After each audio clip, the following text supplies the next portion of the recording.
Well, nearly time for the final vlog here. Day after the NPL final. Going to get into all the cricket in a moment, but one of the questions I often get asked about Kathmandu is what's the best way to get around. And for me, if I had a bike here, it would be on a bike, but if not, the best way to do it is the back of the bike. It's incredible views. I'm not sure if you can see them behind me. You get the views of the mountains all around the valley, and you get to take in the sights and sounds of this great city. I'm over in Lalipur here, just heading to one of my favourite cafes. I'm going to walk you through the streets in a moment. I'm going to review that incredible Nepal Premier League grand final yesterday, where it was the Janakpur Bolts' day. We'll talk about all about it in just a moment's time. Well, I can't quite believe I'm saying this, but it's time for the very final, the last wrap-up after the most amazing few weeks here in Kathmandu. It's time to wrap up and synopsise the tournament, particularly the grand final. It was certainly the two best teams of the tournament. It was first versus second in the table that took each other on. The Sudurpaschim Royals taking on the Janakpur Bolts. Now, they'd met twice before, and both times the Sudurpaschim Royals had won really comfortably. Once bowling out Janakpur for about 50, and the other time chasing down the 139 that they required to win with plenty of time and 8 wickets to spare. But there was just a sense in and around Guptill Dassanayaka's squad that this final might be different. It might be third time lucky. And it was almost exactly 24 hours ago, yesterday, that the youngster Mayan Yadav hit the winning runs as the Bolts somehow turned it all around. Quite exceptional, really, the way in which they did it. If you looked at the first innings, you would have felt that everything was going swimmingly well for the Royals. They won the toss. Dipender Singh Ari decided to bat first. The crowd and the hype and the build-up to this game was unbelievable all throughout the sort of 36-48 hours build-up after the two finalists were confirmed. It was the hottest ticket in town. It was the third El Clasico, as it's been dubbed, of this inaugural NPL. I think that's a rivalry that will build and grow in years to come.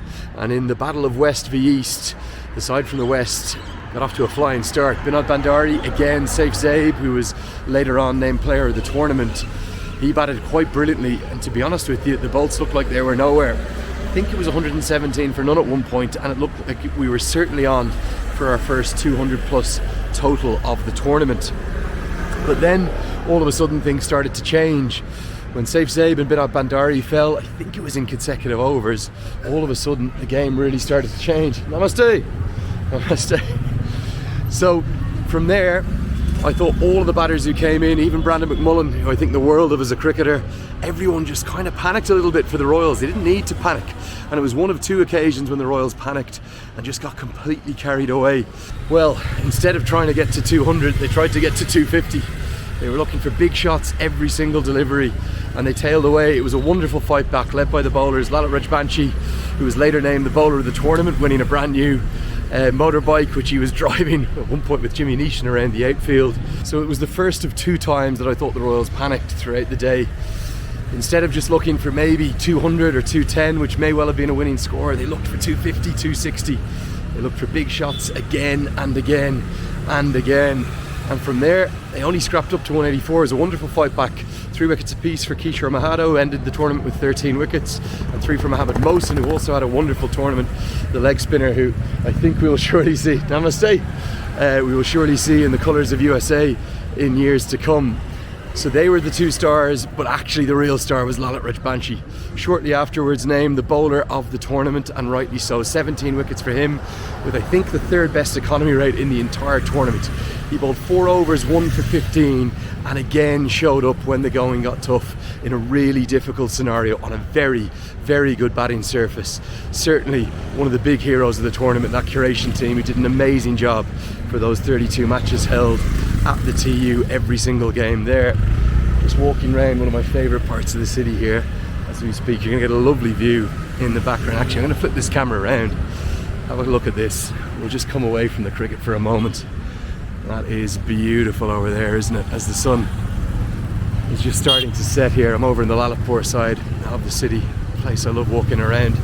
So, Rajbanshi, the star for me, definitely 1 for 15. After the game, Guptill Dassanayaka said that, well, Without him, we would not have won the match. And I think it was 185 altogether that the Bolts needed to hunt down. Haven't scored anything like that the entire tournament. And finally, the openers came to the party. Malantha, who had such a good start in the tournament, kind of tailed off through the middle and the latter stages. But he came in a big way. In fact, he probably should have scored the second century of the tournament. Asif Sheikh got things off to a flyer as well.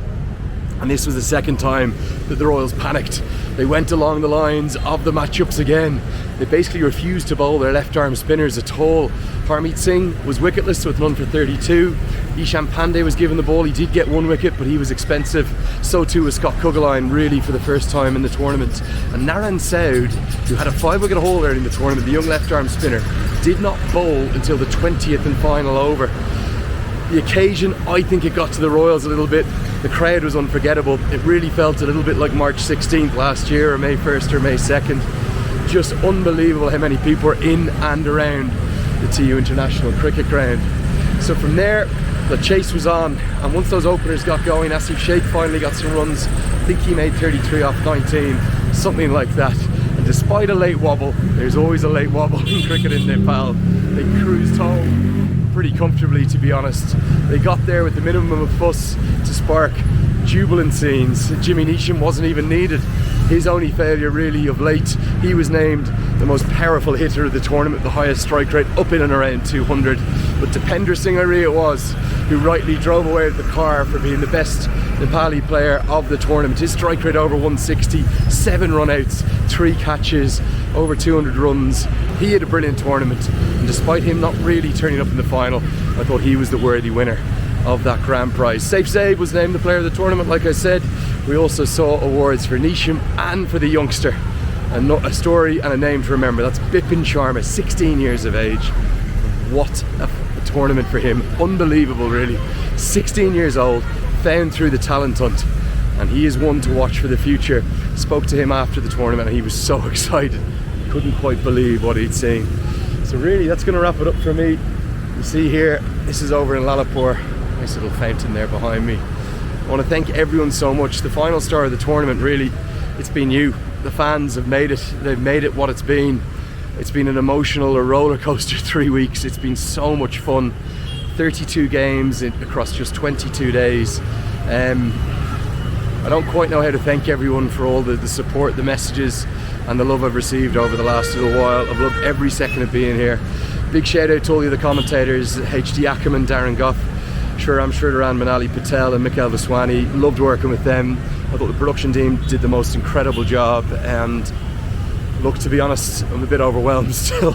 It's the day after the most remarkable 3 or 4 weeks. I've loved every single second of it. I fly back home tomorrow. Just can't thank everyone enough. Without all of you, this tournament wouldn't be what it is. This country wouldn't be starting to kind of, I suppose, recognise and realise its potential in the way that it is. You were the biggest part of this inaugural NPL, and I know you're going to help drive not just cricket forward but the country forward in the years to come. You should all be very proud. You made it the absolute festival of the Himalayas that it was. So I'm going to sign off. I've got one last dinner to get to tonight and then fly out tomorrow, but I cannot thank you all enough. Sincere and huge Dandavad from me, and it's namaste for now, but hopefully I'll be back very soon and I'll see you when I get back here. Okay, all the best. Thank you.